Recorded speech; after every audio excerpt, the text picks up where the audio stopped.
Okay, so thank you all for your ideas about how to remember these new words using mnemonic devices. And you already had the idea, right? Yeah, Ruby had already shared a story about a talented gamer, right? And uh, the team of Ivy, I think there's a teamwork, right? You've already shared the idea about the story once upon a time, right? Thank you very much for your idea. And now, let me share with you some small tips depended on the mnemonic devices to help you remember this word easier. For the next word, demonstrates. Demonstrate, you can divide this word into two parts. Is demo, demonstrate, demonstrate, not demon. It can be demo, right? Sorry, the mistake. So what is it? What is a demo? Do you know the word demo? What do people usually do during the demo?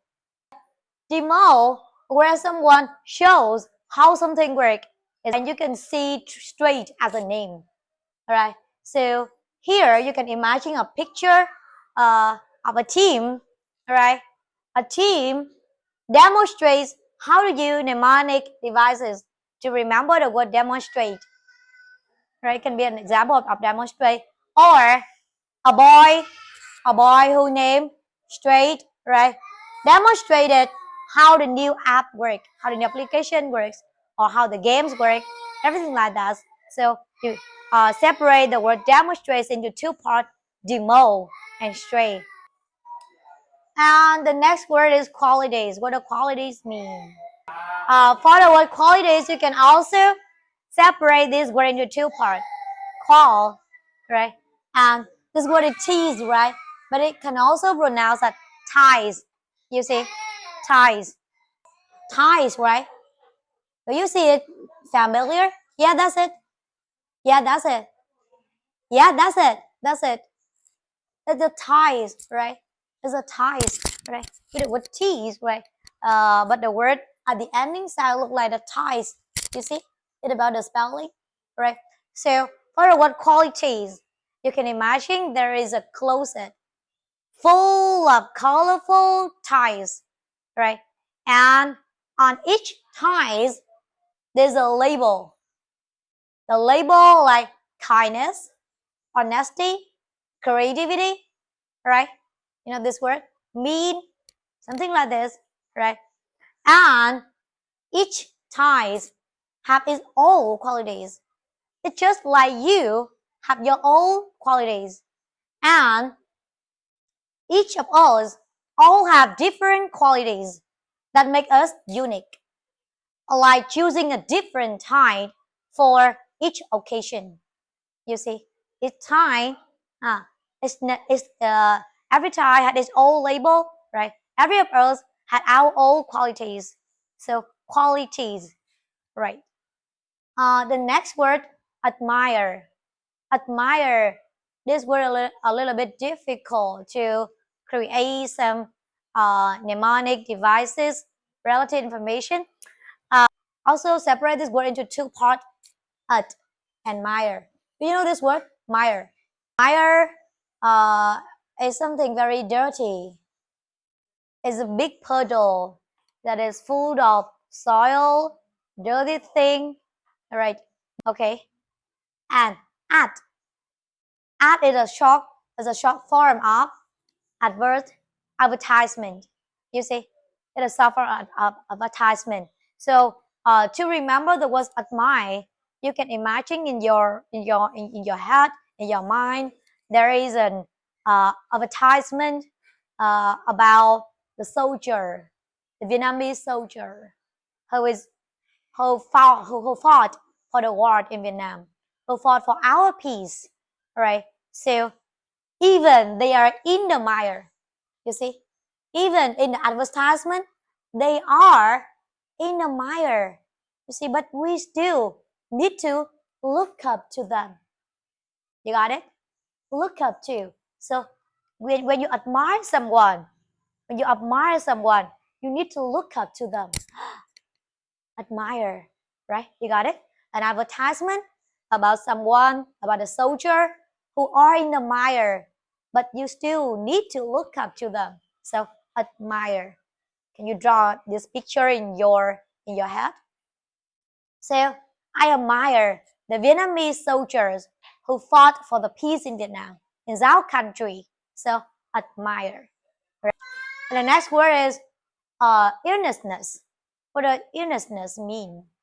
With a lot of care, right? Seriousness, right? A focus on this, right? So earnestness, earnestness. Huh? With this word, you can find the word ness. What does this word mean? Ness, nest for the bird, right? So for this word, you can imagine there's a picture of a bird. So what is the bird doing? The bird is building his own nest with a lot of care, right? With a lot of love, right? Because it is for his baby. It is for the eggs. You see that? So when you do something with earnestness, you do it with a lot of love, care, focus. You got it?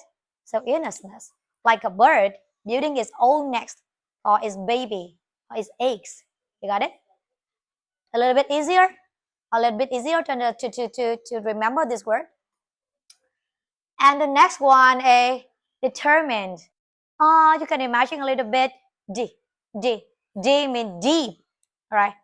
Has some same sound. This D, deep, deep. So deep and determined, deep and determined. Termin mean terminal. Do you know the word terminal?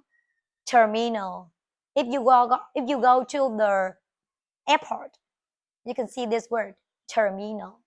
You know this word? The end, right? Deep to the end, right? You look at this term, determined. You can understand that like deep to the end. You got it? Deep to the end. What does it mean? You can imagine a man who trying to dig a hole, right? Deep into the ground until he finds something he wants. He's not gonna give up. He's not gonna give up. If you do something, if you're trying to do something until the end, until you can get something you want, no give up. It is mean determined. Easy? Easy to understand. Deep to the end, no give up. Until the end, determined. You got this word? Right. And the last word is very interesting. Arrest. What can you think about this word? It can be a little bit easy to learn this word, right? Because this word is a little bit familiar to you.